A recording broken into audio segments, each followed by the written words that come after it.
Imagine plunging deep into the depths of a dungeon only to uncover treasures that lay beneath the stronghold. But when faced by a mighty red dragon, the party's healer is forced to cast a escape spell. But it seems everyone had escaped except for her. Now venturing back through the dungeon, you're forced to hunt monsters for food. But along the way, you uncover some mysteries you've never realized about the dungeon. The series opens near a village that notices a rift appearing from beneath the ground, uncovering an old man who claims to be the king of a former kingdom. The old man utters that his kingdom had been held captive by an evil magician, offering to hand over the kingdom to whoever defeats said magician, suddenly vanishing into dust. Moving forward in time, we follow several adventurers pitted against a mighty dragon, all working together to pick away at the dragon.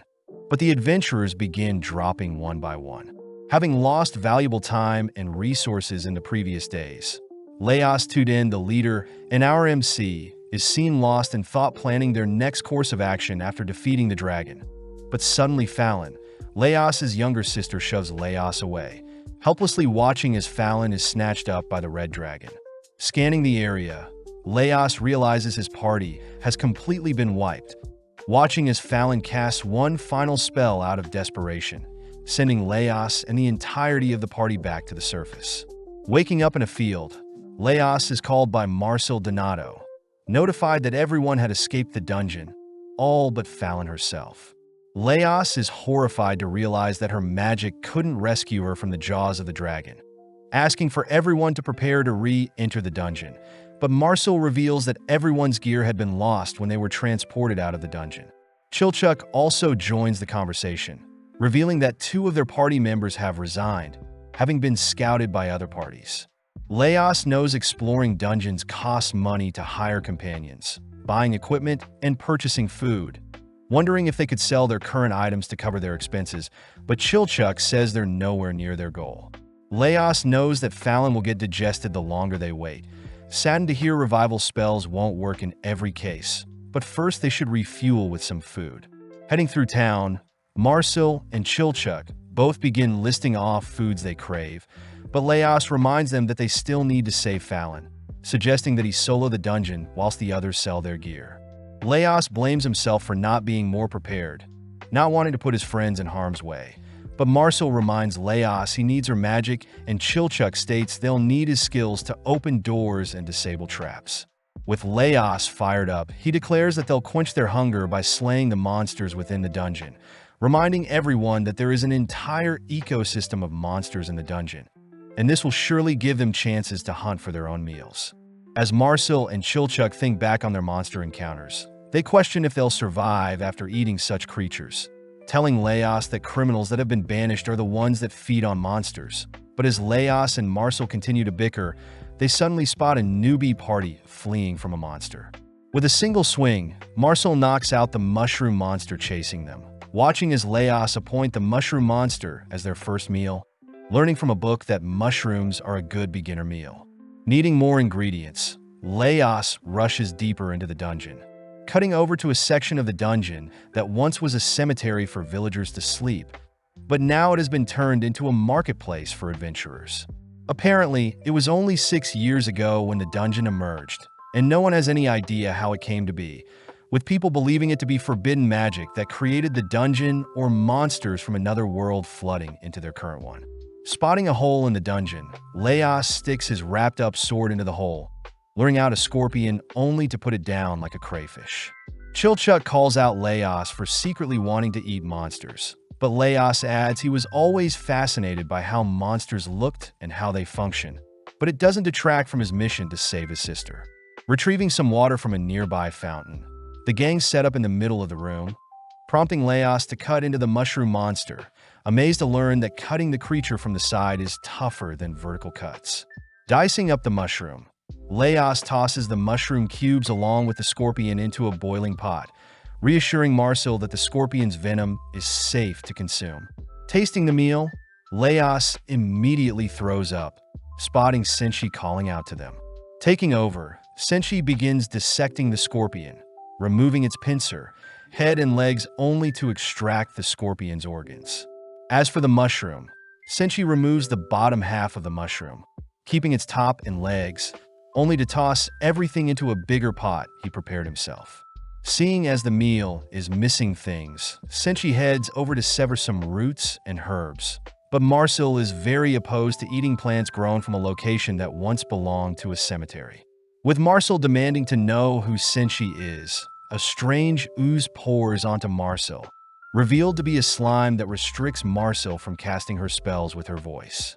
Luckily, Senshi frees Marcel with a single stab to the slime, surprising Leos as it would normally take them longer. Senshi reveals the structure of a slime is quite simplistic, as slimes choose their targets based on the prey's breathing pattern, meaning shouting would naturally draw its attention. Senshi begins prepping the slime with some citric juice, sandwiching it between a net, and declaring he'll let it dry into a delicacy in the coming weeks. Taking out one he prepared earlier, Senshi mentions how he studied the dungeon for over 10 years, tasting and adding the final touches to his delicious hot pot. As Senshi serves the boys a bowl, Marcel patiently watches the boys enjoying the dish, giving in as she demands to taste the dish as well. Surprisingly, the slime combined with the roots and herbs Senshi added completes the meal, all dusting off their bowls as Senshi introduces himself as a dwarf researcher. Upon hearing that Leos and his party are heading deep into the dungeon to rescue his sister from a red dragon, Senshi laments that dragons normally spend their days sleeping and slowly digesting their food, excitedly asking if he can join Leos's party, having always wanted to cook up a red dragon. Although the gang are surprised by Senshi's enthusiasm, they accept Senshi as a member, all leaving the first basement floor only to head into the second basement floor filled with massive trees and greenery. Apparently, scholars believe that the second basement floor belongs to the upper region of a golden castle, making Chilchik question how the massive trees remain underground, but Leos brushes it off as another feature of the cursed dungeon. Seeing Marcel trip, Leos reasons they should set up camp and rest for the day, reminded of the time when they spent the night in a hollow tree, all agreeing to hunt down monsters for their dinner. Seeing Marcel annoyed, Leos promises to make a meal that suits her taste, but Marcel freaks out hearing that only rats, bats, goblins, and living armor are the most popular monsters nearby. Luckily, Senshi reassures everyone that fruits also grow nearby, guiding everyone to some man-eating plants with fruits growing from them, annoying Marcel. Leos reminds Marcel that man-eating plants are an umbrella term, showing off the Baracelia flower lure in a mouse with its mucus trap, slaying it only to use it as compost. Leos states that all plants and vegetables are grown from dead remains and animal feces, reassured by Chilchuk that such man-eating plants at their level would never be able to harm humans. Seeing as it'll be hard for the gang to sneak in and retrieve the fruits growing off the man-eating plants, Marcel begins channeling a spell, preparing to fire it at the man-eating plants, but is suddenly halted by Senshi. At that moment, the plant opens its petals, sending several vines to ensnare Marcel, only for Senshi to remind Marcel to take only what they need, as Marcel's spell would have harmed the forest unnecessarily.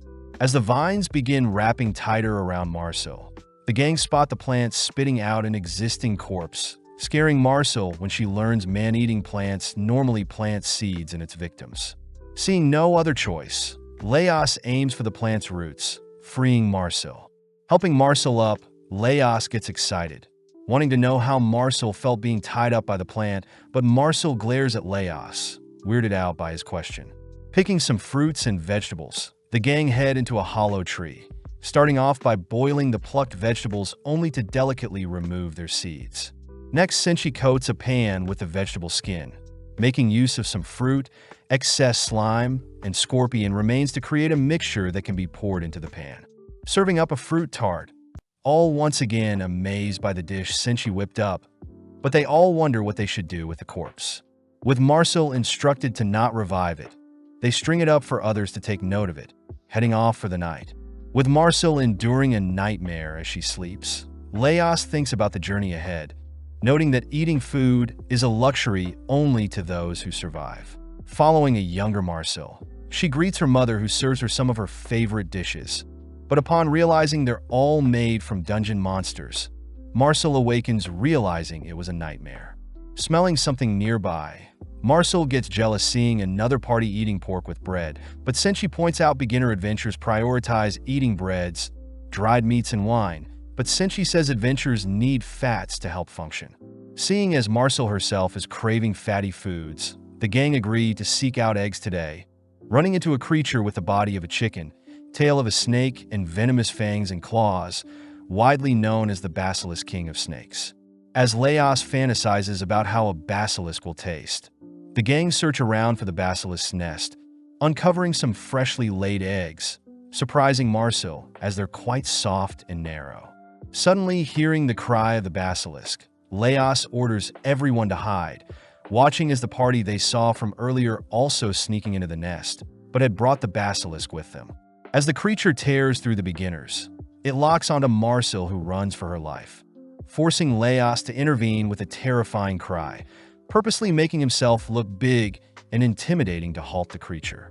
With Senshi sneaking up from behind, the basilisk sends its snake head to deal with Senshi, whilst Leos occupies the chicken head, temporarily confusing the creature and ultimately allowing Senshi and Leos to slay the basilisk. Seeing one of the other party members poisoned, the gang agree to make use of the antidote in their next meal, all rushing to skin the creature. Covering the creature with spices and stuffing it with vegetables, Senshi roasts the chicken's body, unveiling a nicely plump chicken roast. With the poison adventure fed some of the antidote-infused chicken, they all dust off the chicken. Sitting down to rest, the rookie adventurers mention how they've only started adventuring 3 months ago and have been wiped out in the same place countless times, asking Leos how they can improve, but Senshi cries that the rookies should focus on their diet, their sleep, and their workout routines. With the rookies inspired, they depart, allowing Leos and his party to descend further, worried that they won't reach the 3rd floor today. Leos says he heard the red dragon awakens every month to hunt, aiming to reach it before it awakens with an empty stomach, scaring Marcel as she falls on her butt. Seeing as Marcel needs to rest, Leos says they should choose a different path to avoid the roaming bats, prompting Marcel to offer to use her magic to clear a path. But Leos says Chilchuck can handle most of the traps they'll encounter. Needing more food before they continue, Senshi points out some mandrakes they can harvest, allowing Marcel to take charge as mandrakes are fundamental in magic and medicine. Since mandrakes will let out a loud noise when pulled from the earth, Marcel suggests they get a dog to unearth them, but realizes they have no access to such a creature. Leos suggests they use a long string to avoid hearing the mandrake's cries, but seeing everyone so conflicted, Senshi tugs on a mandrake, severing its head before its voice can be heard. Off to the side, Marcel feels pathetic since no one believes in her, choosing to prove that her method works as she opts to use a bat instead of a dog to unearth the mandrakes. Tying a long rope to a mandrake, Marcel dangles a loop in front of a bat's nest only to fire a spell to awaken the bats from their nest. As a swarm exits the nest, one gets caught by the rope, but even with the mandrake unearthed, the bat flies free, diving towards Marcel's location. With Leos and Chilchuck checking on Marcel, they notice Marcel is in complete shock, asking why Marcel did something so dangerous. Upon hearing Marcel didn't want to be a burden, Leos reminds Marcel that her magic is important in later levels, so he only wanted her to conserve her strength, asking Marcel to rely on others and not push herself. As Marcel snaps out of her daze, the gang are amazed by their food haul, watching as Senshi mixes ingredients from the basilisk, mandrakes, and bat, crafting a special omelet for the gang. Finally heading down some stairs, Chilchuck asks to borrow Leos's sword, smacking it against a wall only to reveal a hidden passage. Senshi is shocked to see Chilchuck so serious, all heading through the secret passage, but Chilchuck suddenly orders everyone to freeze, allowing Chilchuck to personally scout the area before them first. Having cleared up a path for everyone to follow, Senshi accidentally steps on a trap, freaking out Chilchuck as he orders Senshi to listen to him. Rebelling, Senshi triggers several more traps, getting screamed at by Chilchuck, who states fire traps will combust near oil traps. But hearing that there is oil nearby, Senshi says they'll have deep-fried food for their next meal. With Senshi agreeing to listen to Chilchuck agrees to lead Senshi to their oil source, all heading towards the treasure vault where Senshi spots a chest with an oil trap. As Chilchuck works his magic, he disarms the chest, wondering how he'll get the steaming hot oil out, but is asked by Senshi to let the oil rip into his pan. Letting the oil loose, Senshi catches the oil in his pan, evaluating the oil's temperature to be 180 degrees with his finger, only to ask Chilchuck to make use of the previous traps to help prepare their next meal.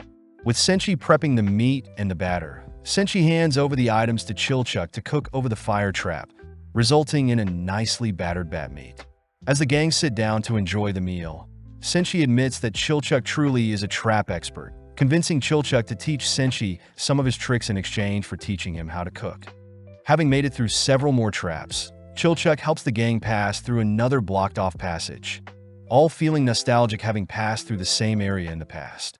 Leos suddenly realizes the decoration on his sword guard has disappeared, having acquired the memento 3 years ago when he was first a beginner. Having joined a gold-peeling crew, Fallon and Leos had followed their party into the second basement floor's castle, all horrified to see an adventurer's corpse had rotted away. With the other party members uncovering a room lined with pieces of armor, they all celebrate knowing they could sell the armor for a decent amount. But out of nowhere the armors move, picking off the adventurers. Choosing to flee, Leos attempts to carve a path to escape, but his sword is ultimately broken. Stealing his resolve, Leos had managed to snatch another armor sword, sadly losing his life and marking his first ever death, but was revived and had ever since carried the same sword on his adventures. As the gang re-explore their current location, they peek into a familiar room lined with living armors, all agreeing to keep battle to a minimum. Giving the signal, the gang rush through the hall, all watching as a stray armor steps out of line, forcing Senshi and Leos to dispatch it. Sadly, more armors begin to awaken, blocking off the gang's exit, forcing a retreat for now. Leos notes the armor's unusual pattern, seeing as the armors normally awaken when people move close to them. But today they seem to have preemptively moved to stop their movements, wondering where the puppet master could be hiding. With no one knowing what or where the puppet master could be, Leos suggests that 3 of them act as bait whilst one of them sneaks past the door, assigning Leos himself to sneak past them. Chilchuck does point out that living armors don't have eyes or ears, making Leos question the armor's movements a few minutes ago, but nonetheless the gang set their plan into action. Bursting through the room, the trio destroy as many armors as possible, allowing Leos to make his way through the room's massive doors, only to spot a single higher-tier living armor in the center of the room. Having never seen such a prestige-looking monster before, Leos reasons he can't ask for help, therefore he must immobilize the armor to buy some time. Sadly, Leos' strikes are easily blocked, kicked aside as he realizes he is outmatched. Seeing the armor thrust its blade, Leos defends for dear life, watching as his blade is shattered by the armor's superior sword. Seeing the armor marching towards him, Leos gets annoyed, tossing a piece of rubble at the armor's shield, but is surprised to see the armor block with its body, keeping its shield away from the piece of rubble. Upon a close inspection, Leos spots a strange cocoon attached to the back of the shield, suddenly remembering something from his childhood. Leos had once played with an egg case on a stick when he was younger, realizing that the armors are actually being controlled from within, explaining its human-like movement and orientations, and it seems the armors are all protecting the egg case. With the other 3 barely holding out, Leos racks his brain for a quick way to slay the creature hiding in the armor, ruling out a slime as the movement is too rigid along with any swarm of insect creatures as there is no buzzing sound. Having bought some time by hiding, Leos says he must confirm the creature first before slaying it, choosing to draw the armor's attention with a piece of rubble, only to tackle it from behind, forcing it to expose its body to protect its shield. Seeing an opening, Leos drags away its helmet, quickly hiding only to realize the helmet is empty. As the armor marches towards Leos, Leos fears it may be the end for him, but suddenly sees the armor swing its blade at a different pillar. Choosing to dig into the helmet's crevices, Leos draws out a mollusk to slay, only to toss its head back to the armor. With the armor busy putting back on its head, Leos once again tackles it, pinning it to the ground only to begin dismantling and carving out the other mollusk, heavily weakening the creature's control on the armor. Checking on the others, Leos sees the others may need some help, tossing the egg nest to draw the armors away, showing off his findings to the others. Leos explains that the mollusk had acted as muscles for the armor, individually controlling different sections of the armor. And this discovery also explains why the armors were so sporadic, as it was their spawning season, and they were simply fixated on protecting their eggs. Seeing Leos excited, Chilchuck and Marcel know Leos is determined to taste the mollusk, watching as Senshi and Leos discuss ways to prepare the creature. Just to make sure, Senshi removes the mollusk's organs, tossing some of them into a stir-fry of vegetables, whilst others are steamed and placed in some soup. Seeing as they all fear being poisoned, the gang watches Leos takes the first bite, all amazed to hear Leos declare the meal is delicious. Following Leos's lead, the others all try out the meal, all acknowledging that it's edible and has similar taste to mushrooms and shellfish. As the gang cleans up, they all wonder how such creatures evolve and populate, only for Leos to pick up a new prestige-looking sword. As the gang continues deeper through the dungeon, Leos realizes a creature is hiding in his new sword, choosing to conceal his new companion, hiding it from the others. Having made it through most of the third basement floor, the gang enter the Golden Castle, a location once glorious, but now is covered in dust and mold. Using his ears, Leos navigates the maze-like structure, hiding from wandering skeletons and ghouls whilst greeting other adventurers. Hearing a golem nearby, Leos suggests they head elsewhere, all knowing that golems are mud and stone that has been magically shaped and follows their master's orders. As Marcel shoots down Leos's thoughts of consuming a golem, Senshi guides the gang to his campsite, explaining that he normally hunts on the second and fourth floor, visiting the town only when he needs spices. Senshi reveals that golems maintain a great temperature and humility, making the others realize Senshi uses golems as gardens, able to fend off against insects and attackers whilst nurturing any seed planted. Since the third floor has no other good monster to harvest, Senshi only prioritizes golems, entering a secret passage only to whistle to 3 golems. Before the gang can ready their weapons, Senshi dashes forth, easily identifying the golem's core, only to destroy the golems when he removes their core. Seeing so many luscious vegetables appear from what remains of the golems, the gang joyfully take their time harvesting what they need. As for the weeds they plucked, Senshi asks everyone to help him gather them, to wither them, where he'll place them back into the soil to decompose with some fertilizer. Hearing all of this, Marcel realizes what Senshi is doing, stating that Senshi was the one who planted the cores in the golem, reminding Senshi that activating magical creatures without permission is illegal. Senshi brushes off his behavior as simple gardening, grateful that the others are helping him plant new seeds in the soil, but as they take a break, Marcel excuses herself to use the bathroom. Seeing as Marcel is gone, Senshi takes out 3 cores, planting Taro, Jiro, and Saburo into the soil, declaring that it'll take a while before the 3 golems respawn. With Leos inspired by Senshi's dedication to farming, the gang begin preparing the vegetables, prompting Senshi to start a fire. When Marcel offers to use magic to start a fire, Senshi states he needs to constantly practice his skills to ensure he doesn't get rusty, making use of the remainder of the basilisk bacon to craft a hearty vegetable-filled lunch. Leos is curious as to why the vegetables are so sweet, wondering what the remaining 1% of the golem is made of if 99% is made of soil. With Marcel refusing to answer, Senshi heads off to use the bathroom, reminding Marcel that the toilets on their current floor have been conveniently placed near hotspots. Seeing as things are way too convenient for them, the gang rush to confront Senshi, realizing he's been the one keeping the toilets clean, having used the feces and urine collected as fertilizer. Leos asks why Senshi is so dead set on living a life in the dungeon when he could have an easier time on the surface, but Senshi says it's to maintain the dungeon as a whole, revealing that there used to be 10 golems roaming floor 3, but now there is only 3. Senshi states that golems ensure no dangerous creatures from the lower floors climb to the higher floors and disrupt the ecosystem of the dungeon, and by giving back to the dungeon, Senshi can help others as well. Hearing Senchi's story, the gang are worried Senchi's absence will cost the dungeon, but Senchi reassures everyone the golems will take care of things when he's gone. Wrapping things up, the gang head off. The gang note they're carrying extra vegetables with them, wondering if they could exchange them for other goods. Heading to meet with some merchants, but upon greeting the host, the gang are asked to leave when the host hears they want to trade some vegetables.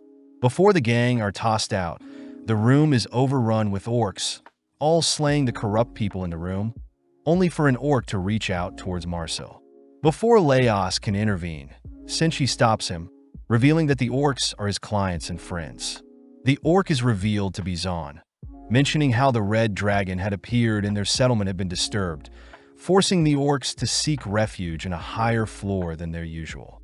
As the orcs scour the room, they demand Laos and his party hand over all their resources. But seeing as Senchi is an old friend, the orcs agrees to house them for a night in exchange for the food.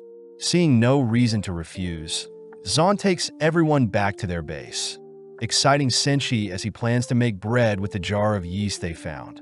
Although the gang are annoyed at Senchi's priorities, they quiet down upon entering Zon's camp, all instructed to remain in a cage, all whilst Zon's son gleefully rushes to his dad.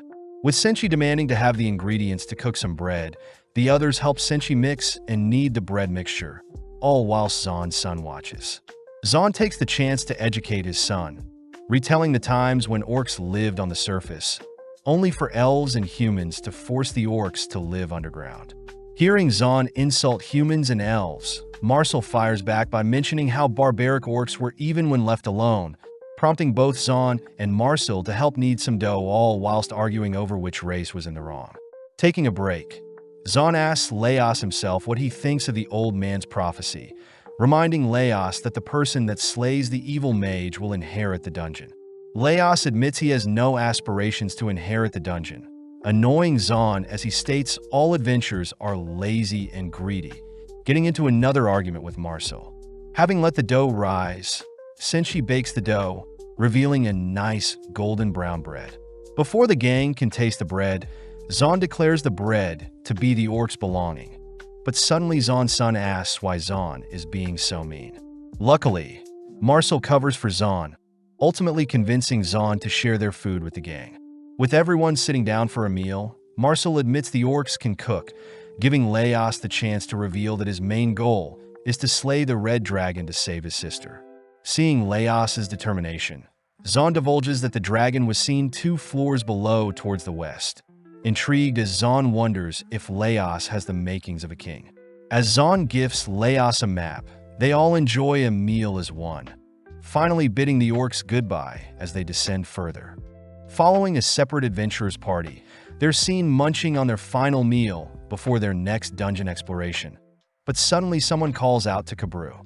The man is surprised Kabru and his party had grown so much, reminding Kabru that many parties have been dismantled and gone missing, asking if Kabru himself will be the one to conquer the dungeon. Flattered, Kabru utters that he's not sure he can achieve such a goal, all whilst Rincha glares at Kabru. Finishing the meal, Rin scolds Kabru for being so humble, having wanted Kabru to yell at the man for living such a mundane life. Although Kabru doesn't disagree, he states they should show what they can do with their actions instead of words, all heading to gather supplies. Having acquired various items along with food and water for 6 people, but are forced to stop hoarding seeing as there isn't enough manpower to carry everything. McBell wonders what the lower floors are like, giving Kabru the chance to tease McBell. But as we go to several days later, the gang have made it to the 3rd basement floor. Easily slaying the creatures on their floor, Kabru notices a strange air the dungeon is giving off, having heard that the dungeon layout is shifting and monsters are more active than normal. Suddenly hearing McBell call out to them. Upon opening a chest they found on a zombie corpse, the gang strike gold, all agreeing to head back to town and cash in. Cutting back to Laos and the gang, they coincidentally run into Kabru and his party all knocked out with their loot scattered everywhere. Seeing no visible injuries, Chilchuck wonders if the gang fought over the loot, all whilst Marcel prays to prevent them from becoming zombies. When Chilchuck reaches for the nearby scattered coins, Laos's sword begins acting sporadically, shaking violently as it beckons Laos to draw it.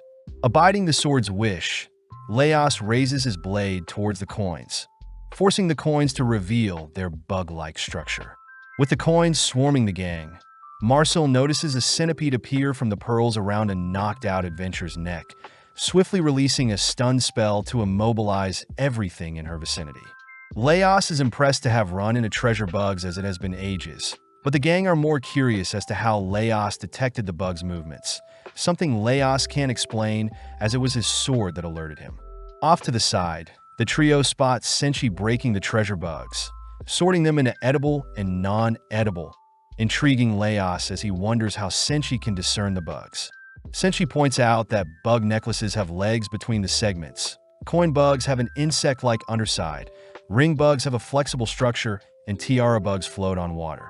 Getting to work, Senshi skewers and grills the necklace bug, stir-fries the coin bugs only to grind and mix the remaining bugs, showing off a variety of bug snacks. As the gang try out the snacks, Laos personally takes a massive bite of the sweet treats, wondering if his sword and the treasure bugs are the same kind. Grabbing a fried coin, Laos confirms that his sword reacted because it was intimidated by the treasure bugs, exciting Laos as he names his new sword Kensuk. Seeing Senshi throw away the non-edible gems, Chilchuck and Marcel realize the inedible gems were actual gems that could be cashed in. Continuing on, Marcel senses a cold, tingling sensation, realizing that a ghost is nearby, due to the abundance of corpses on their floor. Chilchuck wonders why they can't just use magic to remove it, apologizing as he realizes Fallon was only capable of such a thing, something Marcel admits to as well. Seeing as a ghost has appeared behind them, they all begin to sprint, but when Laos drops his bug snack, he stays behind to retrieve it, ultimately caught by the ghost. Being slowly frozen to death, Laos struggles to break free, forcing Marcel to blow away the ghost with a fire spell, but the noise ends up alerting more ghosts to their position.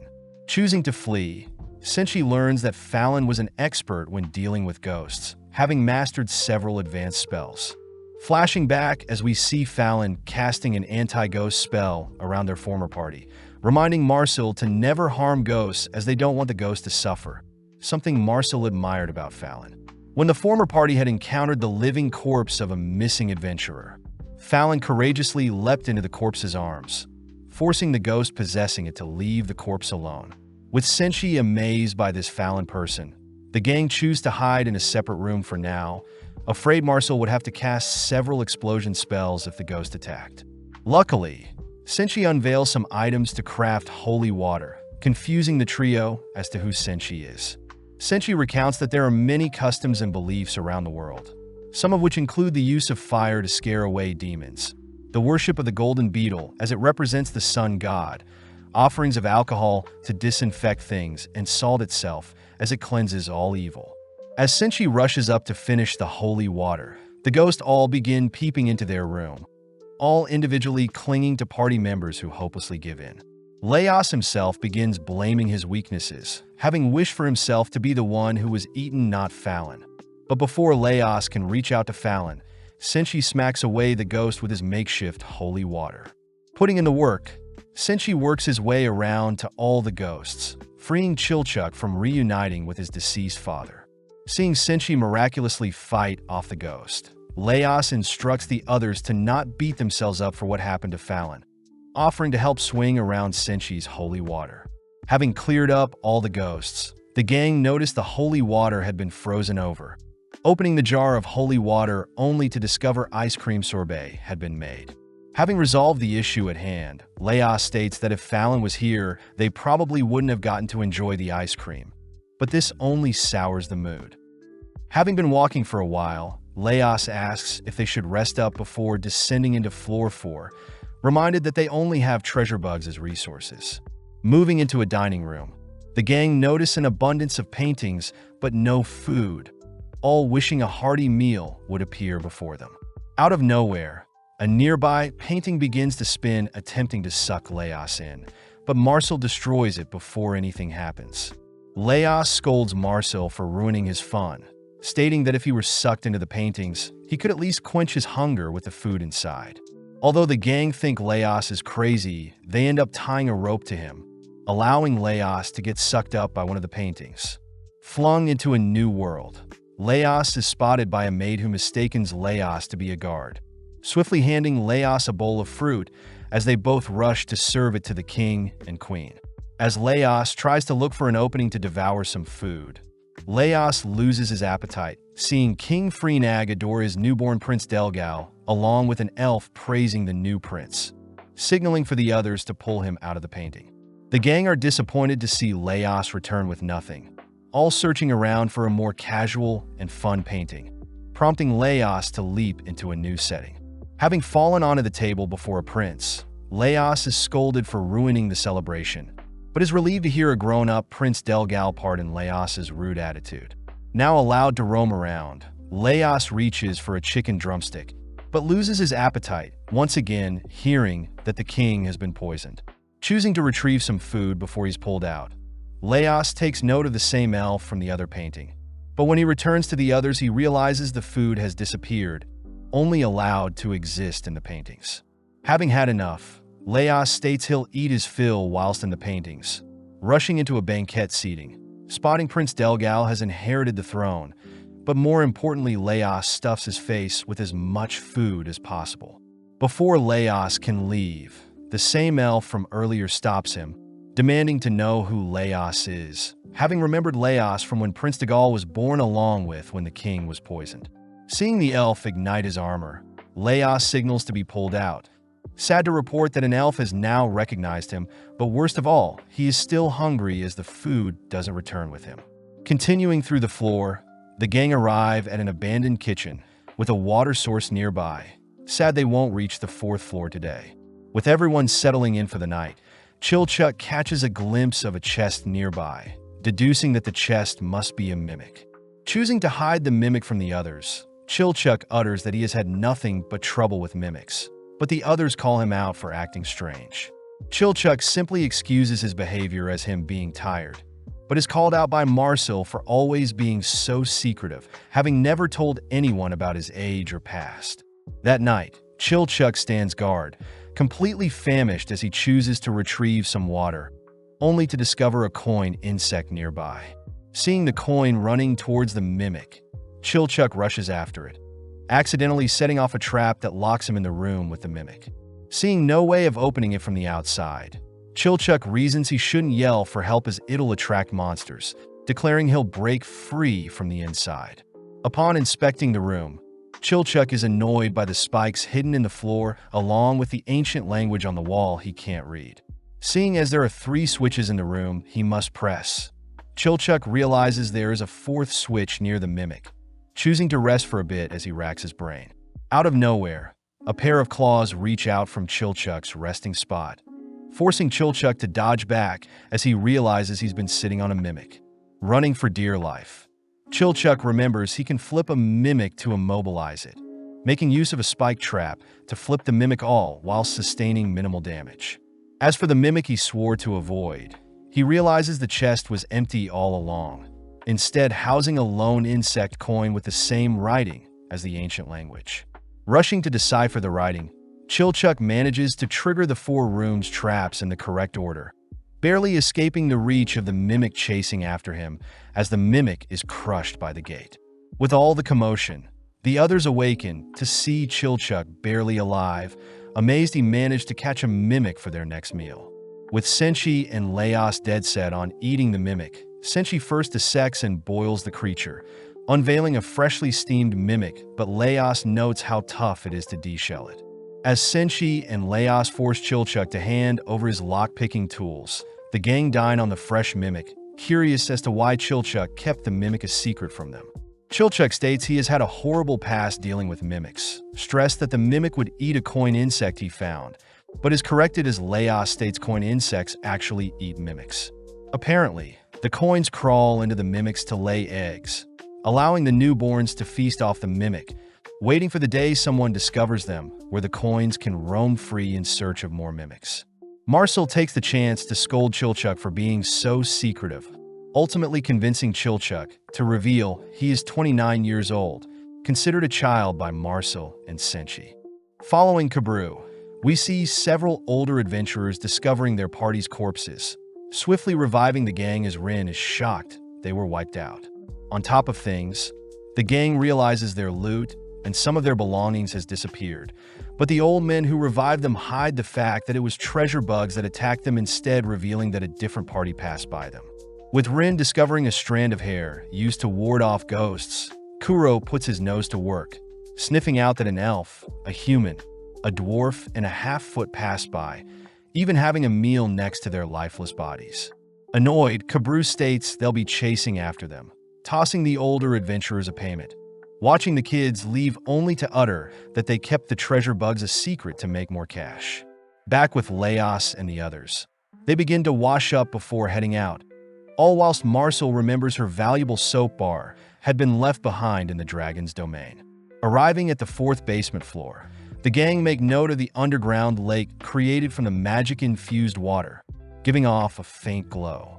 Senshi reveals where he personally fishes and sets up traps, but Marcel shows off her magic to walk on water, something that makes Senshi throw a fit.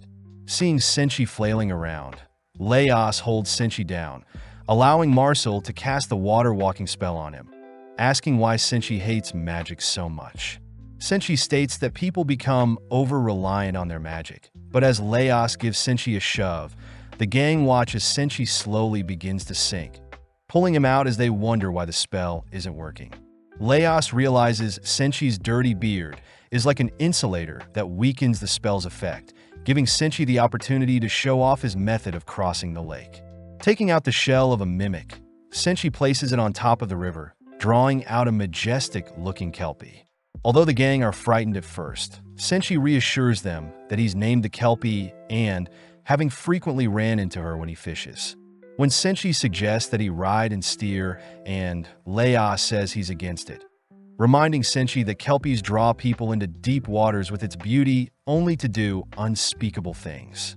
Senshi utters that he trusts and, hopping on her back as he begins to ride her, but upon seeing and begin to submerge, Leos ties some rope onto and, diving into the waters to follow the drowning Senshi. At first, Senshi is confused, seeing and acting strange, frightened upon seeing and bare her teeth, rushing to clamp onto some mimic shell Senshi is holding. Seeing no other way, Leos wrestles and stabs, and allowing Senshi to follow up. On the surface, Marcel and Chilchuck hurriedly reel in the rope, relieved to see no one is hurt. Senshi realizes and was waiting for him to ride her all along, prompting Leos to remind everyone that monsters are unpredictable, but having more than enough, Senshi declares he'll personally butcher Anne's body. Coming up with an idea, Marcel asks for some fat, working beside Senshi, but at the same time, Leos points to several objects floating in the distance, asking Chilchuck to help him investigate. Walking on water, Leos and Chilchuck discover the bodies of Kabru and their party, barely recognizing them from earlier. But upon discovering the corpse of a mermaid, Chilchuck deduces that Kabru and his party must have given their lives to slay the monster. At that moment, Chilchuck's eyes become blank, beginning to walk off towards the source of a sound only to be brought back to reality by Leo's clapping sound. Off in the distance, 2 sirens can be seen singing. Noticing Leos and Chilchuck approaching them, they quickly scurry off, frightened by Leos's singing. Choosing to place Kabru and his party's bodies on land, Leos and Chilchuck head to retrieve some scattered grains, but Leos suddenly begins wondering what a mermaid would taste like. Intervening, Chilchuck reminds Leos that a mermaid is a demi-human, creatures that embody humans and monsters. For their particular case, Leos says their mermaid lays eggs, being more monster than human, but Chilchuck still refuses to dine on a human-like creature. Heading back to the others, Leos notices they are still hard at work, choosing to make use of the scattered grains, some mimic meat, and the mermaid's seaweed hair to craft a porridge for the gang. With Marcel digging in, she notices some popping textures in the food, something Leos proudly claims as fish eggs.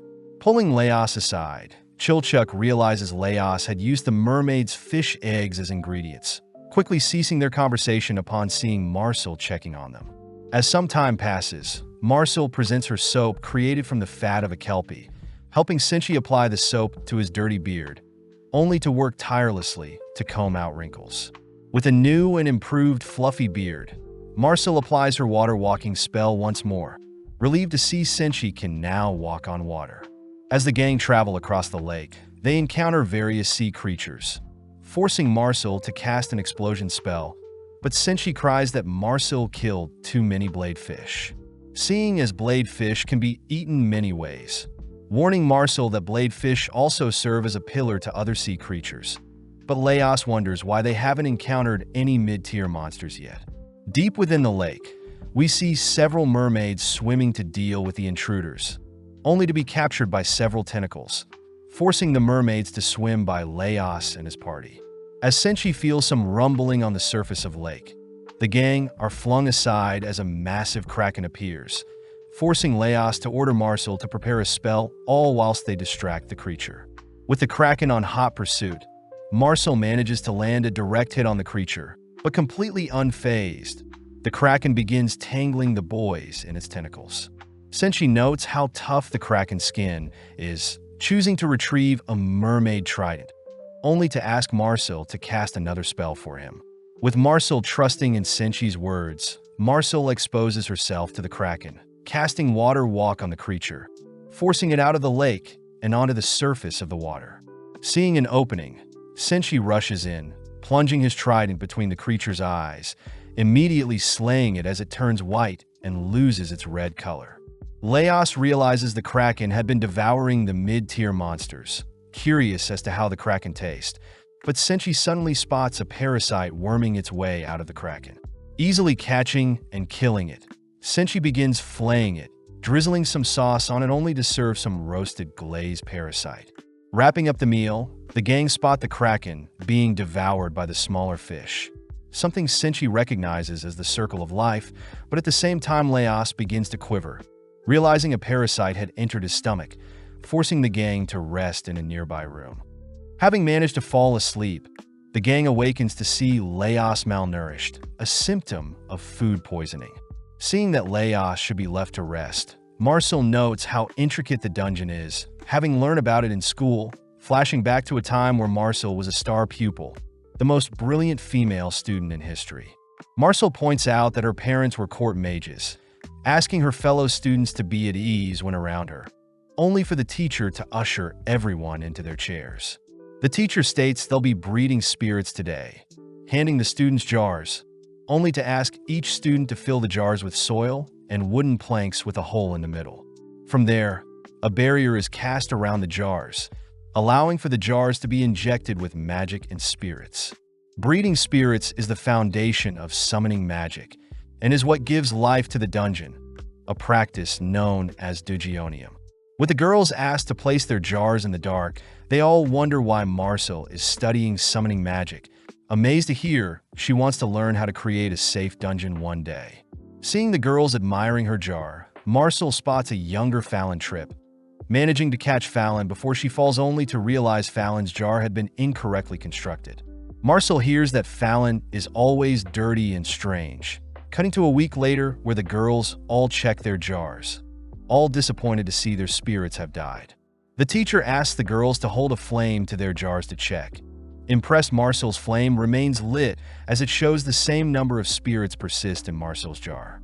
At that moment, a massive flame erupts from Fallon's jar.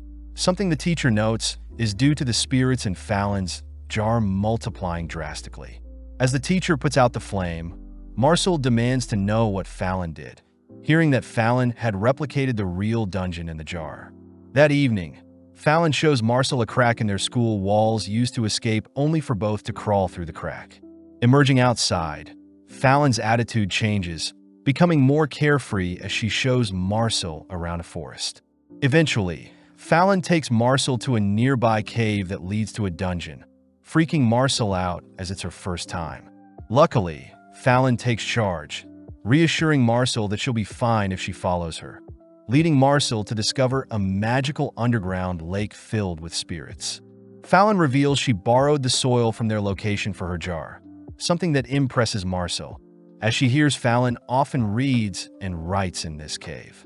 Wanting to perform experiments of her own, Marcel inspects the nearby water, leaping back when she spots a slime emerging from the lake. Before Marcel can slay the slime, Fallon tackles Marcel aside, stating that slimes won't go anywhere near sunlight and are essential for breaking down bat waste and converting the waste into magic. Seeing hundreds of bats on the roof of the cave, Marcel realizes the cave is perfectly at equilibrium, choosing to munch on some berries, all whilst Fallon begins to write a letter. Having never imagined that a dungeon would be so complex, Marcel admits she has a lot to learn, officially becoming friends with Fallon. In the present, Chilchuck refuses to believe Marcel was an A-grade student, but Marcel defends herself, more curious as to who this evil mage is to have been able to construct such a dense dungeon. Having heard everything, Leos reveals that Fallon had always written letters to him when she was in school, having always been a loner, but became more jolly when she met Marcel. Flattered, Marcel declares they'll rescue Fallon no matter what, prompting Chilchuck to point to their current location on the map and where the red dragon is. The gang estimate it'll take 2 days to encounter the dragon, but seeing as the dragon may move around, Chilchuck states they'll set up camp halfway and once more before encountering the dragon itself. Seeing as Leos is still resting, Marcel requests to wipe herself down, feeling bad as she is the only girl. Thinking back, Marcel remembered the moment where Namari and Toshiro had left their party, pissed that they would leave Fallon in the dungeon alone. Seeing as they need to get moving, the boys wake Leos up, all whilst Marcel heads to dump out the rest of her boiling water. Out of nowhere, a mysterious water ball appears from the nearby lake, suddenly firing several water beams at Marcel, forcing her to dodge. Recognizing the creature as an Udina, Marcel dives into the water to evade, swiftly casting Water Walk as she realizes Leos and the others won't be able to help. Seeing an opening, Marcel dashes to avoid another attack, bursting the water ball. Sadly, the Udina had dived back into the water, forcing Marcel to stay alert, but when Marcel tries to make it to the others, she is suddenly struck in the leg, forcing her onto her knees. Scanning the perimeter, Marcel barely catches a glimpse of the creature, struck once more only to realize her magic is running low. With no other choice, Marcel allows the creature to swim in close, blowing up the water below her only for Leos to catch her. Even though Marcel has made it to the others, the Udina simply continues to chase the gang, forcing them back into hiding as Marcel is forced to rest and recover her magic. Seeing as they can't make it past the lake without Marcel's magic, Senshi and Leos agree to create a barbecue with the Kelpie's meat, waking Marcel up. With Marcel slowly replenishing her strength with the Kelpie meat, the gang wonder what foods could replenish Marcel's magic, all whilst another group of adventurers stumble onto the scent of the gang's barbecue. Descending the spiral staircase, Namari recognizes Leos and her former party members, happily greeting them as it's been a week since the separation. Namari takes the chance to introduce her new party to House Mr. and Mrs. Tansu, scholars that pay well along with twins Kaka and Kiki. Hearing Namari's voice, Marcel demands to know why Namari abandoned Fallon. But as Marcel collapses, Namari gets a little concerned seeing Marcel's state. Leos asks if Namari's new party has a healer, but Mr. Tansu demands something in exchange, refusing to accept the Kelpie meat. With Mr. Tansu ordering the party to continue forward, Leos warns them of the Udina guarding the lake, but Mr. Tansu proudly reminds everyone that his race of gnomes are very acquainted with spirits.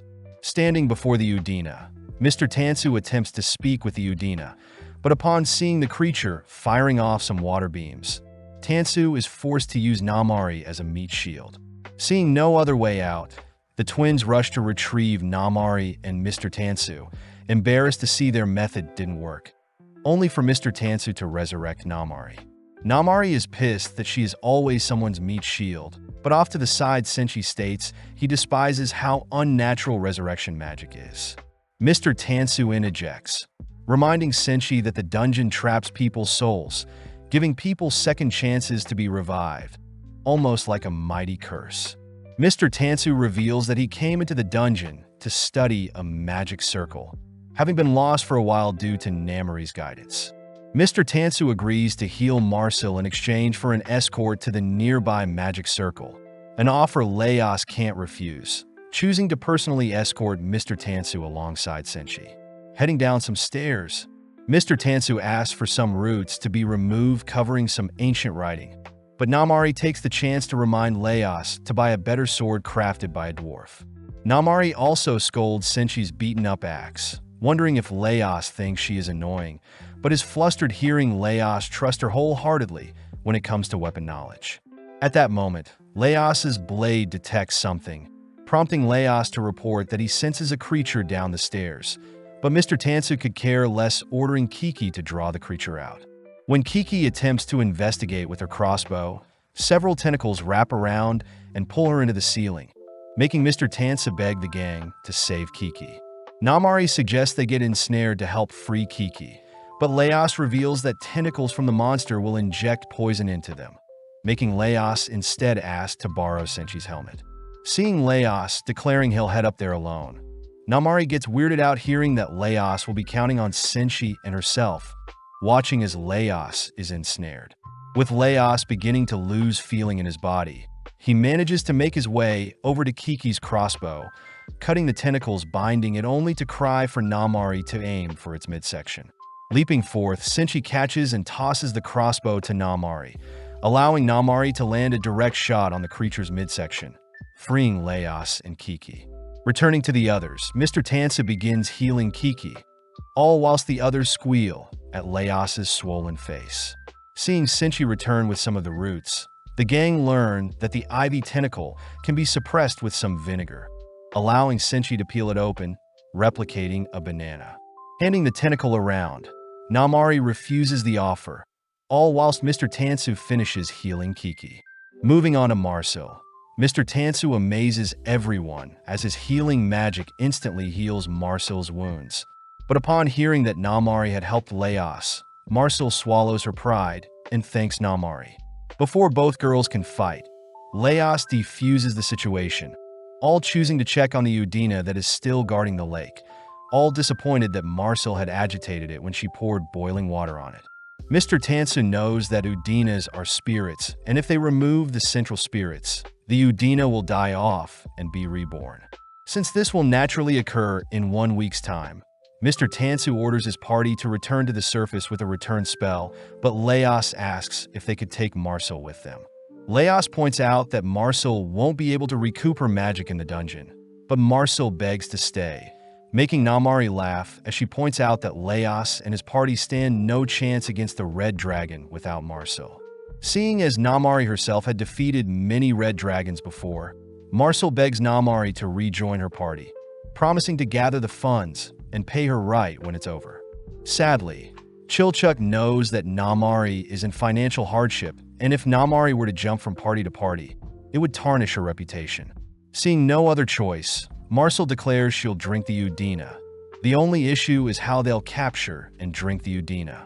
As Marcel racks her brain for solutions, she wonders if they could use Senshi's cooking pot to defend against the Udina, but when Namari hears that the item had been passed down from his family, Namari realizes the pot had been crafted from adamant. Namari quivers, uttering that adamant can easily cut through and withstand the attacks of a dragon, giving the gang the idea to capture and fry the Udina in the indestructible pot. Seeing only one chance, Leos and Senshi ready the pot and lid, but when the Udina attacks, Leos is easily blown back. Inside the room, Namari begins to grow agitated, fearing Leos won't be strong enough, and instead chooses to take Leos's place. Working with Senshi, Namari and Senshi capture the Udina, tossing and holding it over a fire until the creature ceases its movements. With Marcel grateful for Namari's help, Marcel downs a cup Udina's water, but seeing as it'll be hard to absorb spirit magic, the gang start using the liquid to cook. Cutting up some ivy tentacles and seasoning some kelpie meat, Marcel helps create a stew with the Udina's liquids, serving the gang a bowl each. Namari gets freaked out, hearing her former party had to resort to scavenging to make up for lost funds. But upon tasting the stew, is relieved to see not everything is bad. Seeing Mr. Tansu prepare to leave, Namari convinces the others to sit down for a meal, all cleaning up as Namari learns Chilchuck has stuck by Leos as he had a debt to pay off. Leos asks if Namari knows where Shuro is, learning that Shuro loved Fallon, so he probably is still searching for her in his own way, but just like that the two party part ways. Finally passing through the lake, the gang run into some stairs that'll take them to the 5th basement floor, but Chilchuk states there is an abundance of tentacles blocking their path. Leos reminds everyone that the orcs probably used said trap to scare away adventurers, choosing to hack away at the tentacles to carve a path, but just then Chilchuk pulls Marcel away from the wall, watching as a tentacle emerges from a crack. Chilchuk despises the fact that tentacles grow over traps, concealing and introducing randomness to existing traps. But as Leos checks on his progress, he realizes it'll take ages to descend, wondering how the orcs made it past the tentacles. At that moment, a tongue reaches out to snatch Leos's sword, revealed to be a giant frog that merely tosses Leos's sword down the center of the stairs. When Marcel blows away one of the frogs, another simply snatches her staff only to toss it away as well, prompting 2 other frogs to surround Senshi, both attempting to snatch away Senshi's axe. With Senshi holding on tight, Chilchuk notices a trap next to the frog that can be used to blow it away, but wonders why giant frogs are immune to the toxic tentacles. Out of options, Chilchuk wraps some frog skin around his palms, heading down to trigger the trap, but realizes a tentacle is in the way of the trap. Unfortunately, the frog holding Senshi's axe opts to devour Chilchuk, but as the gang rescue Chilchuk, Leos gets an idea seeing Chilchuk use the frog skin. As Leos prepares to craft something from the frog skin, Senshi begins to use the frog's meat and tentacles to whip up some gnocchi and pasta. Eating up, the gang don their frog suits, nonchalantly making their way through the swarm of tentacles, making it to the bottom where they retrieve their lost weapons. Spotting the castle town, they all confirm they have made it to the 5th floor, all shocked to see there are signs of people fleeing the town. As the gang prepare to explore the town, Marcel learns that the inside of the frog suit has become stuck to their clothing, all whilst Mr. Tansu and the others return to the surface. Immediately heading out to report to the Lord of the Island, Mr. Tansu states that all the loot up till the 3rd floor had been plundered, plus orcs have been reported terrorizing people in the upper floors. Mr. Tansu advises that the Lord set a reward to deal with the orcs, but the Lord wonders how the orcs made it to the upper floors so easily, hearing that it may have been through the use of some old dwarf mines.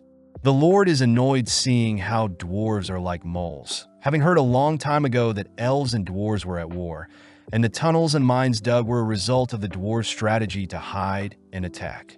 As a result, rumor has it that the Golden City was swallowed into the dungeon due to these tunnels.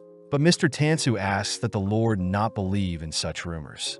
As for the magic circle he discovered, Mr. Tansu states that the spell is from the work of an elf, wondering if the evil lunatic of a mage that created the dungeon was an elf.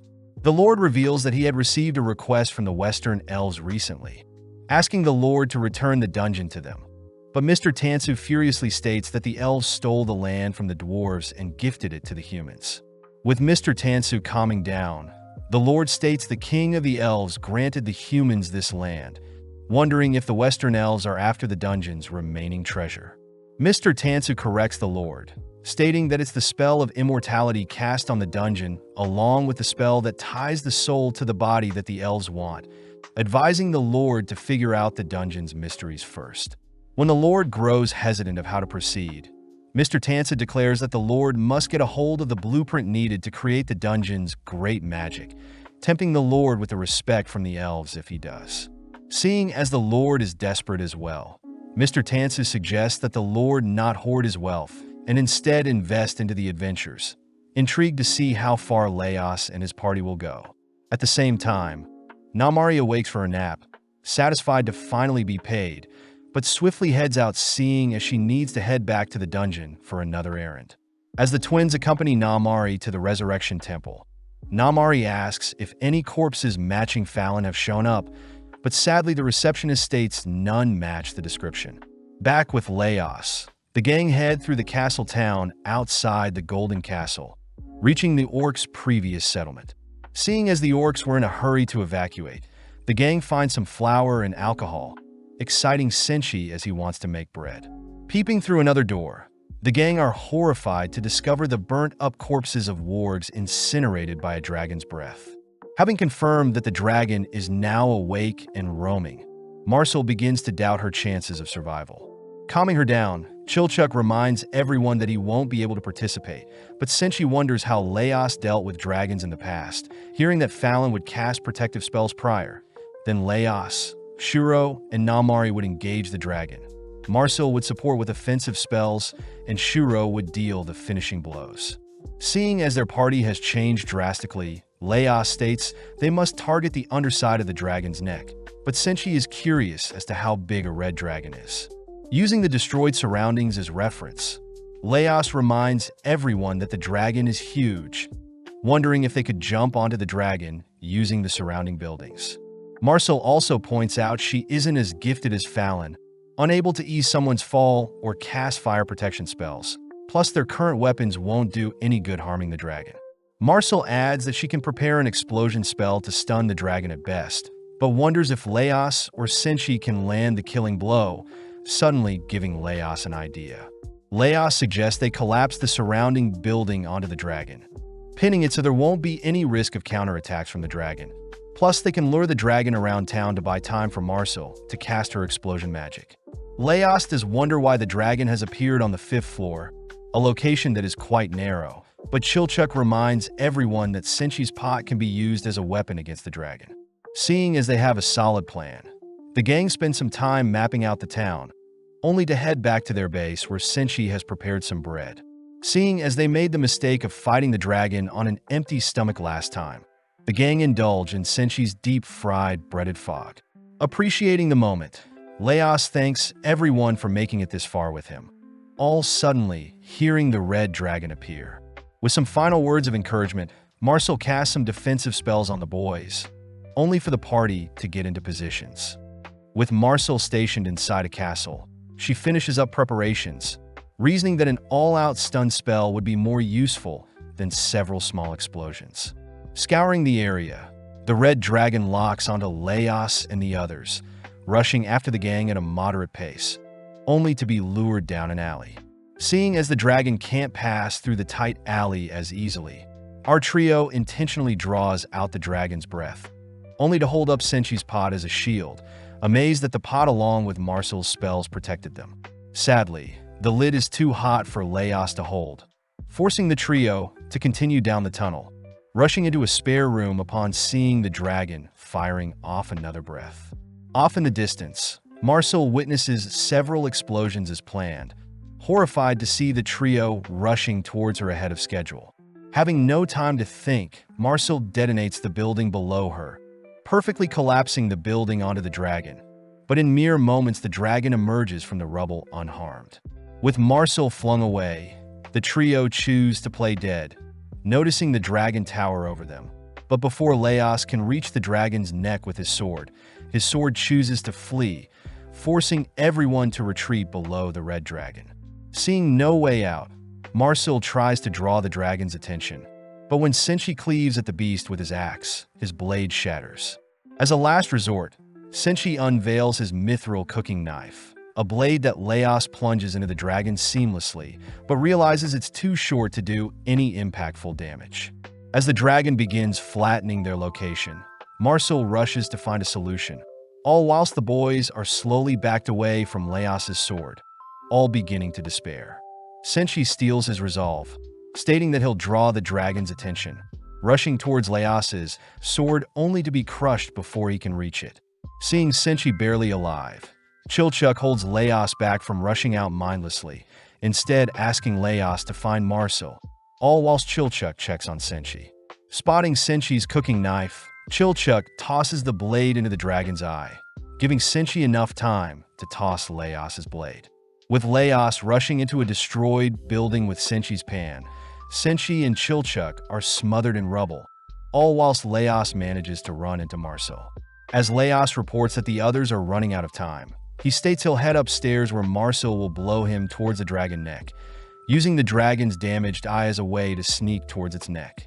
Reassuring Marcel that their plan will work, Laos has Marcel set up an explosion spell, blowing Laos perfectly onto the dragon's face. Having predicted that the dragon would flail, Laos holds on tight, using the memories of Fallon to motivate Laos to place his leg into the jaws of the dragon. From there, Laos anchors his leg in the dragon's jaw, pivoting only to stab at the weak spot in the dragon's neck. With both Laos and the dragon collapsing due to their wounds, we follow Laos as he revisits a memory of him with Fallon visiting a nearby graveyard to investigate some ghosts. When Laos had run into a ghost, the ghost had begged Laos to help him, freezing Laos over. Luckily, their father had managed to arrive before things got serious. But Fallon had listened to the ghost, instructing the villagers to remove the ring from a recently deceased man. From that day forward, Laos had encouraged Fallon to dive deeper into her knowledge of ghost magic, offering to travel everywhere with Fallon. Flashing forward, Laos sees Fallon leaving him, suddenly waking up to hear Marcel has stopped his severed leg from bleeding. As Marcel heads to search for the others, she is relieved to see the boys aren't dead, swiftly healing Chilchuck only to offer to heal Senshi. Retrieving Laos's severed leg, Marcel stitches his leg, reassuring his itchiness is simply a side effect of healing magic. Having succeeded in slaying the dragon, the gang are grateful for one another, but Chilchuck wants to ask about Laos's sword later. First, they slice open the scales guarding the dragon's stomach, slowly making their way around the ribs only to pull out the stomach. As it's the moment of truth, the gang cut open the stomach, mortified to see it's empty, quickly searching the intestine only to realize there is nothing in there as well. Realizing there is still hope, the gang slice open the dragon's fuel sack, uncovering human hair lodged inside.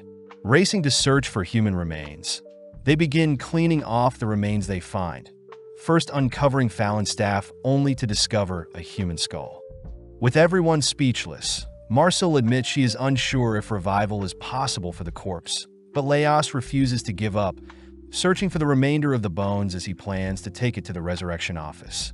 Marcel states that they shouldn't move the corpse as it may disrupt the corpse's connection to the soul. Plus, they normally need double the flesh and blood of the victim to be sacrificed to fully revive someone. Knowing that this is the perfect time, Marcel reveals she used to study ancient magic that now is banned, magic people know as black magic.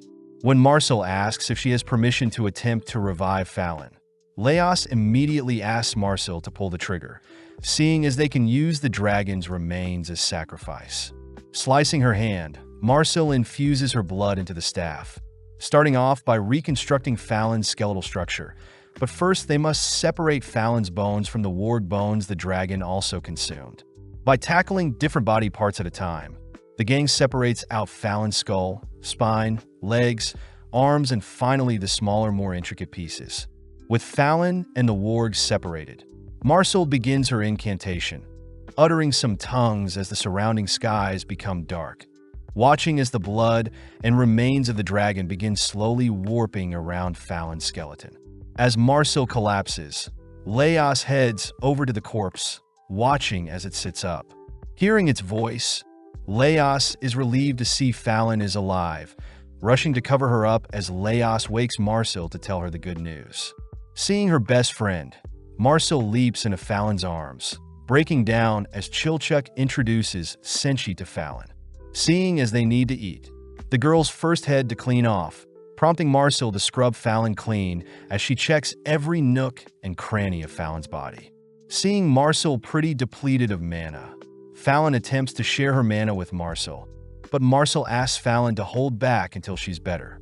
Fallon admits that she doesn't remember what happened, freaking out as she demands to know what happened to the others that fought the Red Dragon, but is relieved hearing everyone made it out safe. Fallon does ask what the bloody magic circle is on the floor, asked by Marcel to not stress out about such things since they can remove the circle and move on with life, especially since Fallon has returned to them. Back outside, Chilchuck asks what Laos will do moving forward, knowing they'll have to take the main road to head out of the dungeon. Laos admits he'll just figure things out once they make it out of the dungeon, but Chilchuck finds it strange that Marcel hid her black magic from everyone plus an elf like her doesn't yearn to explore the dungeon. When Marcel appears, she asks everyone to keep her dark magic a secret, spotting Fallon arriving as well, having just passed by Senshi preparing to cook beside the dragon. With everyone rushing towards Senshi's location, Leos cries that Senshi shouldn't start a fire near the dragon's spilled oiled bag, but sadly it's too late, all suddenly engulfed in flames as Senshi lights a fire. Luckily, the gang are protected by some magic, revealed to be Fallon, who instinctively casted some barrier magic to protect everyone. But the gang are upset the stomach section of the dragon is on fire and will take some time to put out. Improvising, Senshi mixes up some dough, making use of the dragon's tail to harvest some meat, only to serve some pizzas and huge chunks of roasted dragon's meat. Taking the first bite, Fallon becomes addicted to the monster's meat, prompting the others to dig in as they compare the dragon's tender taste to other monsters. Seeing Leos get fired up over the dragon's meat, Fallon learns that the gang had to hunt and cook monsters to survive, but this amazes Fallon as she wants to hear all about the gang's adventure. Running through their adventures, Leos ends up showing off the sword he picked up, revealing that it's a living sword, explaining Leos's unusual reactions to the treasure bugs and tentacle ivies. Chilchuck scolds Leos for keeping such a secret from his party, something Leos admits was wrong, but states he plans to keep the living sword until he finds a better one. Settling in for the night, the gang are excited to sleep on beds, but Fallon turns to spot a little girl, apologizing as they'll be using her home for the night. With Leos confirming that Fallon was speaking with a ghost, Fallon and Marcel decide to share a bed, exciting Marcel as she exclaims how relieved she is to see Fallon is back with them. Choosing to say good night to Leos, Fallon notices Leos scratching his leg, instantly healing the stitch as she accuses Leos of doing something crazy. Firing back, Leos asks that Fallon never risk her life to save his again, both promising to keep each other safe, but Fallon admits she can't remember everything just yet. As Fallon and the others head to sleep, we cut outside to the magic blood circle Marcel drew, watching as an elf discovers what remains of Marcel's ancient magic. At night, Senshi prioritizes rationing out the dragon's meat, but out of nowhere Fallon awakens, slowly heading outside, only to begin mindlessly roaming the streets. Although the ghosts tug at Fallon doesn't budge, only to stand before the mysterious elf. The elf demands to know what Fallon is doing, having already assigned her to search for a certain king. But at the same time, we see Leos has awoken as well. Having heard a loud noise, Leos notices Fallon is no longer sleeping with Marcel, waking Marcel up only to learn that Fallon must have snuck out of their room, horrified to realize she leapt from such a height. Freaked out, Leos quickly heads outside to search for Fallon, but seeing the dragon's corpse further decaying, Leos uncovers Fallon had knelt down and is muttering to herself. Checking on Fallon, Leos's sword begins to react, all whilst Leos hears Fallon saying she needs to search for Lord Delgal. Before Leos can react, the elf suddenly appears behind him, revealing that everything on this earth belongs to King Delgal, something that terrifies Leos as he recognizes the elf from the painting he entered. With all the pieces falling together, Leos deduces that the elf before him is the lunatic magician who created the dungeon, frozen in place as the elf reaches out to him. Luckily, Marcel fires off a warning shot ordering the elf to not move, but as the elf locks onto Marcel and the others, Leos tries to escape with Fallon. Sadly, Fallon begins to act strange, monstrally knocking Leos away, but at the same time we see the elf reveal a spellbook of their own. In mere moments, the elf begins uttering an ancient spell that summons forth creatures from the dragon's blood, an attack Marcel can't evade. Seeing as ordinary magic won't phase the bloody summons, Marcel uses her own blood to overwrite the attacking creatures, something that surprises everyone. Having cleared the creatures, Marcel asks if the elf is the creator of the dungeon, but the elf simply creates a rift in the ground, plunging the gang into a deeper floor. As the elf turns to face Fallon, we see several ghosts intervene, but the elf doesn't attack them, reassuring the ghosts that the king will return and they can all celebrate together. Standing before Fallon, the elf calls for Fallon to reveal its true form, choosing to gift Fallon with a new body as it demands Fallon to continue with its original mission. Following the gang, they seem to be trapped in a brick box, all freaking out as the walls begin to close in on them. But as Marcel prays for a second chance at life, several ghost hands appear through the wall, pulling Marcel through a trapdoor. As the gang follow Marcel's lead, they successfully escape the trapped room, all preparing to leave, but suddenly a swarm of ghosts surround them. Unprepared for the encounter, Chilchuck and Senshi muster up their remaining strength to fight, but the ghosts simply vanish before harming the gang. Chilchuck decides to scope out the area whilst the others recover. But when he opens the door, he encounters several orcs who demand to know how people entered their territory. Lead, the female orc leader, gets excited to slay an elf and human. But suddenly Senshi speaks up, declaring that he knows Lead is Zaun's sister and that they're friends with Zaun. Luckily, the orcs recognize Senshi as their vegetable dealer, all amazed to learn that Laos and the gang had slain the red dragon for them, swiftly rewarding the gang with their orc concoction. Taking charge, Lead personally mouth feeds Laos and Marcel the concoction. But seeing as this is the perfect time, Chilchuck asks Lead if she knows anything about an elf magician. Immediately, Lead cries that there's an elf that governs the dungeon and is responsible for maintaining order in the dungeon, and this would explain why the elf appeared now, seeing as the red dragon must have been a monster the elf was controlling. Chilchuck fears that both Laos and Marcel will want to continue chasing after Fallon once they wake up. He suggests they lie, but Senshi is clearly against deceiving the others, forcing Chilchuck to admit he fears death more than anything. When Chilchuck asks if Lead and her orcs can escort him out of the dungeon, Lead gets pissed seeing how spineless Chilchuck is, but Senshi steps in asking Lead to help Chilchuck, seeing as Chilchuck isn't a bad guy. With Senshi remaining behind with the others, Chilchuck follows Lead, all whilst cursing at the foolishness of the others to stay behind, but Lead asks if abandoning his friends was the right thing to do. Chilchuck tries explaining how they're searching for a friend, but out of nowhere a ghost appears behind Chilchuck, nonchalantly passing by him as Lead reveals the ghosts are residents of the city and are actually quite intellectual. Seeing the ghost asking for them to follow it, the gang end up back at the location of the dragon corpse, but it seems the corpse is gone.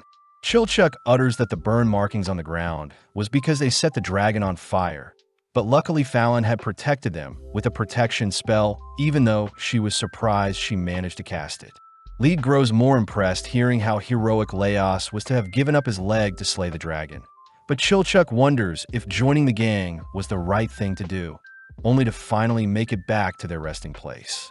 As Chilchuck packs his stuff, he continues to tell Lead about how Marcel saved them from the attackers the elf summoned, but feeling pathetic, Chilchuck admits to being a coward that leaves his friends behind. Lead says she knows Chilchuck values his friends a lot, but as they continue back along their route, Chilchuck suddenly bumps into Laos's sword, noticing a strange blood trail that leads from the dragon's corpse. Choosing to return to the others to say his final goodbye, Chilchuck notices Laos attempting to leave, swiftly tackling him as Chilchuck cries, "Laos needs rest." Chilchuck admits he feels sympathy for Laos, but Chilchuck cries that their party isn't ready to deal with the elf nor chase after Fallon, begging Laos to return to the surface and report their findings in hopes for a better chance to find Fallon later. Senshi backs Chilchuck up, seeing as resting and returning is the best plan. Plus, Lead has reported the red dragon's death to Zaun, and the orcs plan to assist Laos once he returns. Seeing as it's the right thing to do, Laos agrees to leave for now and return in the future. Elsewhere, we see Mr. Tansu waking up Kabru and his party with some goat's blood, ordering Kabru to head back to town to recover, seeing as they were seemingly saved from drowning. Kuro puts his sniffer to the test, confirming that the people that looted their bodies also saved them. But before the party can leave, Mr. Tansu asks to be paid for waking everyone up. Kabru remembers that they were attacked by some mermaids, but seeing Namari, Kabru seemingly recognizes her, pissing Rin off as she accuses Kabru of flirting with everyone. Mick Bell cries that their rations have also been looted, but making the right decision, Kabru declares that their party will head back to the surface to restock, seeing as they're lucky to be saved in the first place. Following their captain's lead, they all agree to prioritize their safety, but as they all cross the lake towards the stair that leads upwards, Kabru notices an absurd amount of fog enshrouding them. Seeing as his party has vanished, Kabru draws his sword, spotting a fishman marching towards him. Realizing that he's surrounded, Kabru desperately defends for dear life. But feeling the weight of the attacking monster strikes, Kabru drops his sword, tackling the monster in front of him to the ground. Kabru realizes the monster before him is his party member Dia the dwarf, uttering that there has been illusion magic cast around them to trick them into fighting each other. But having identified Kuro, Home, and Mick, Kabru realizes Rin herself has begun to cast a spell. Fearing the aftermath of Rin's magic, Kabru rushes to kiss Rin, smoothly stopping Rin from blowing up her own party. Spotting two fishmen wielding tridents, Kabru rushes to knock them out, but seeing as the illusion spell is still in effect, Kabru locks onto a particular fishman standing in the back. Rushing to slay the fishman, Kabru watches as the illusion spell is removed, realizing the attacker before them is the corpse retriever that had saved them earlier. Kabru states that he knows corpse retrieval pays better than slaying monsters, and deduces that the men had simply followed them into the deeper floors in hopes Kabru's party will get wiped in order to revive them and cash in another revival job. Sadly, Kabru's party was already revived by Mr. Tansu, and since the men were greedy, they tried tricking Kabru's party to slay each other with illusion magic. The men admit it would have been nice if Kabru brawled with Mr. Tansu's party. That way the men could have revived and cashed in on 2 revival jobs. But this annoys Kabru, as he says adventures attacking other adventures is a crime. When Kabru threatens to report the men to the Lord of the Island, the men ask that Kabru take the 2 men he knocked out to the resurrection office and get paid for retrieving their bodies, striking a deal to take 30% of the proceeds Kabru makes, something that entices Kabru. Before Kabru can carry the knocked out men, Kabru turns his weapon onto the leader of the men, instantly slaying him only to slaughter his 2 friends. With only 1 man left, he begs to be spared, seeing as they only care about money. But hearing the man's pathetic pleas, Kabru puts him out of his misery. Choosing to dump the bodies for the surrounding fish to feed on, Kabru apologizes for leading their party into such a slump, but Rin says it can't be helped seeing as their party skill level isn't that advanced. Kabru knows the Lord of the Lands only cares about profit and money, but seeing as there is no excitement or incentive to continue to explore the dungeon, it seems adventurers will no longer venture into the dungeon and slay the monsters, eventually causing the monsters of the dungeon to spill out. Kabru declares they'll lift the curse of the dungeon to ensure no such thing can harm the innocent citizens living on the surface, but out of nowhere Mick Bell reports they've found food and loot on the men that attacked them. But sadly, Kabru says they'll only be taking the men's food and dumping the remainder in the lake.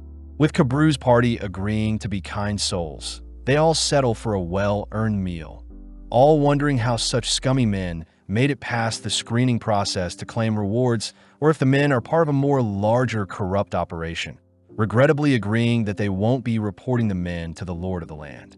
Kabru fears that newbie adventurers like Doni would be affected, but changing topics, Kabru wonders who the party of 4 that save them are, surprised that an elf was amongst them. Kabru asks Rin and Home if they recognize the ghost warding spell cast on them, prompting Rin to inspect the blonde hair tied around Kabru's arm, annoyingly stating that the spell must be the work of an honor student that graduated from a top magic school. Realizing something, Kabru utters that it would be an honor, in fact, to meet the party that saved them, suspecting the Tudin siblings to be the one to have been their saviors. Home asks why Cabris believes it was the Tudin siblings, hearing that Fallon graduated from a magic school, and seeing as Fallon was close with an elf that also graduated from the same magic school. It has to be them. Kabru also deduces that the party must have been venturing into the dungeon to retrieve a lost party member, and seeing as they just saw Namari with a different party, Kabru suspects their original party broke up due to income and goal disputes. Kabru also mentions how there must be a new dwarf in their party, seeing as Kuro smelled a dwarf with Leos's current party, but Dia brings up that Namari is the daughter of the prestigious arms dealer of the island, but was kicked out for embezzlement one day. Mick adds that Chilchuk is a middle-aged man that is only after money. As for Shuro, Mick asks if Rin knows anything, seeing as they're both Easterners, but seeing as they're from different islands, she has nothing on Shuro. Kabru says he heard Shuro had come to their land with several others and joined Leos's party to test his skills. But now that they've left the party, Kabru can't help but grow more excited to uncover everyone's motives for doing things. Kabru's party hear that Leos used to peel gold and share his funds with sick adventurers. But this caused most adventurers to pretend to be ill and take advantage of Leos's kindness, meaning Leos himself is not to be trusted with inheriting the dungeon, seeing as Kabru himself will be the one to rule the dungeon. Sadly, seeing as they've got a long way to go, they continue over the lake, but as hundreds of fish swarm them, the gang spot a massive sea serpent attacking them. Kabru is overwhelmed seeing the creature and knocking around his party, but attempting to calm his breathing, Kabru focuses on the serpent's movements. Before Kabru can attack the serpent, Hein appears, tossing an explosive into the serpent, only to call for Inyate to blow the creature back.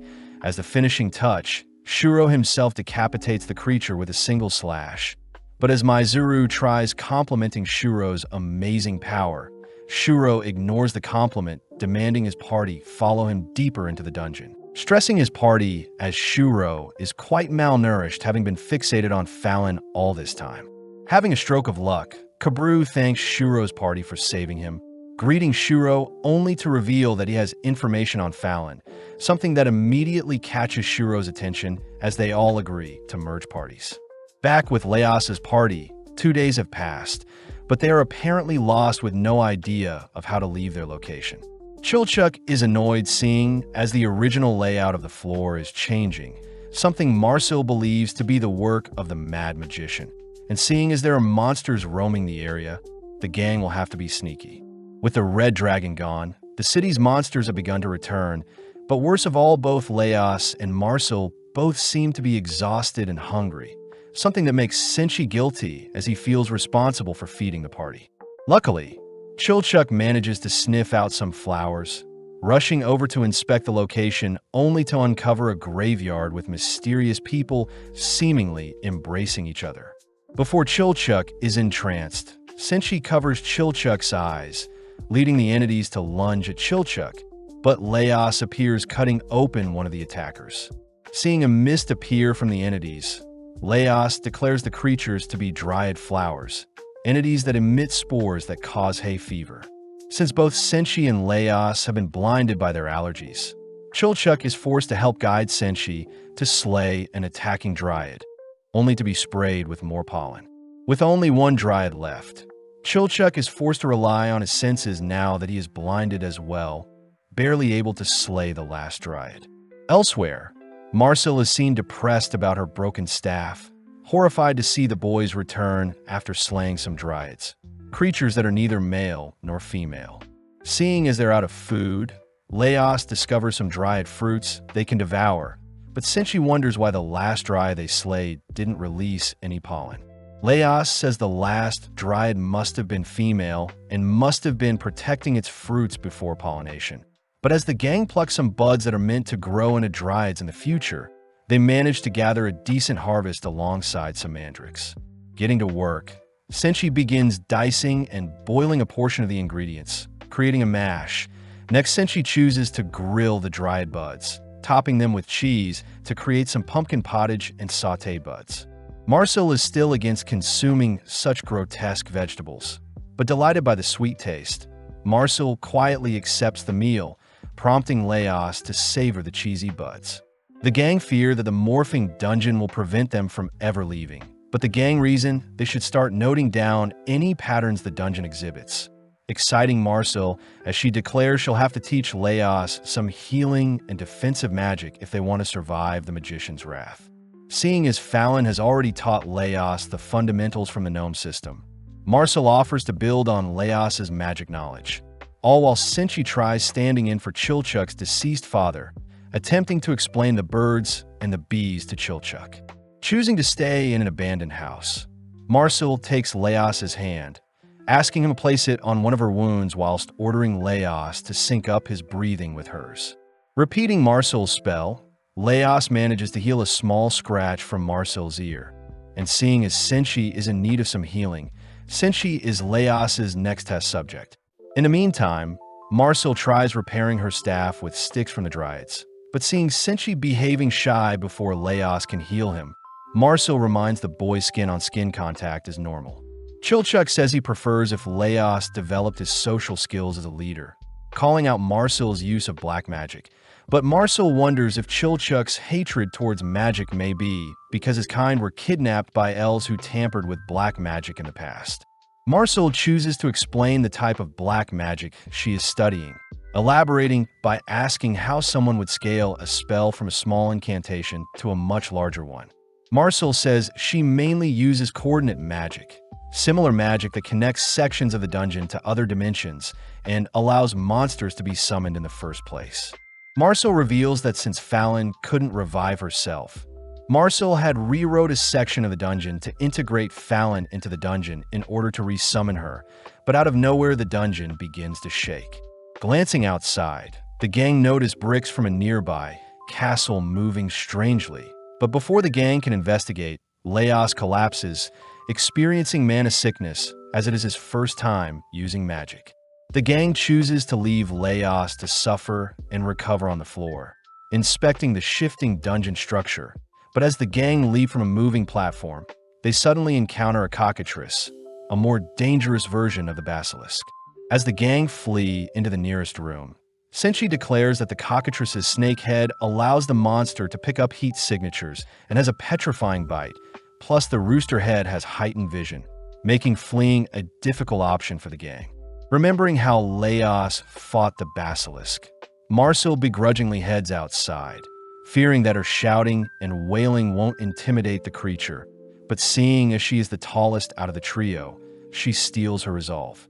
Turning the corner, Marcel draws the creature's attention with a massive explosion, prompting Senshi to strike the snake head, but his cut is too shallow.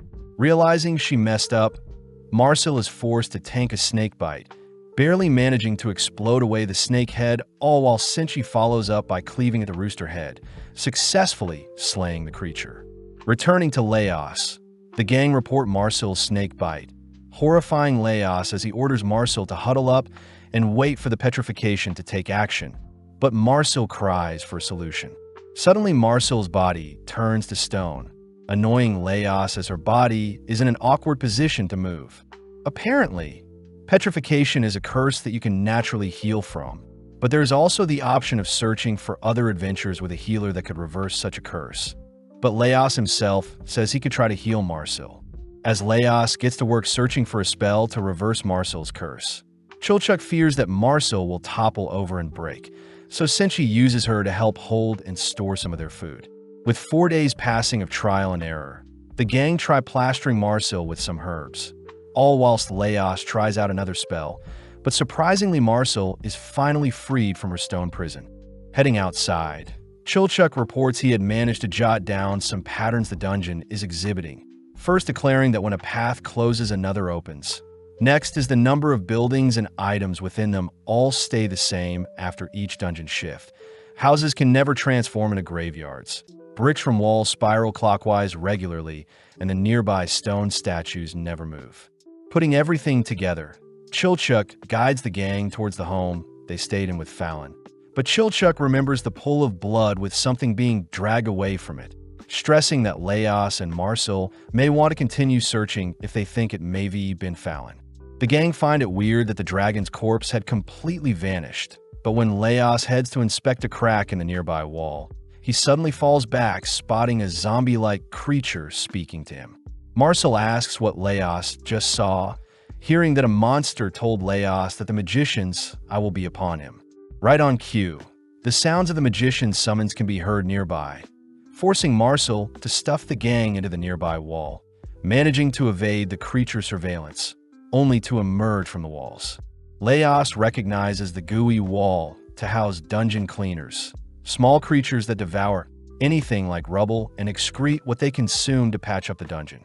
Continuing to follow Chilchuk, the gang successfully make it to some stairs, all preparing to feast on another meal, all whilst Marcel dons her frog suit.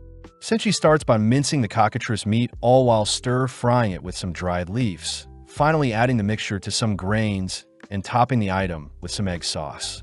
The gang are impressed by Senshi's brick-baked meal, But Leos realizes the bricks that are holding the meal are made from dungeon cleaners, swiftly trying the brick itself only to be disgusted.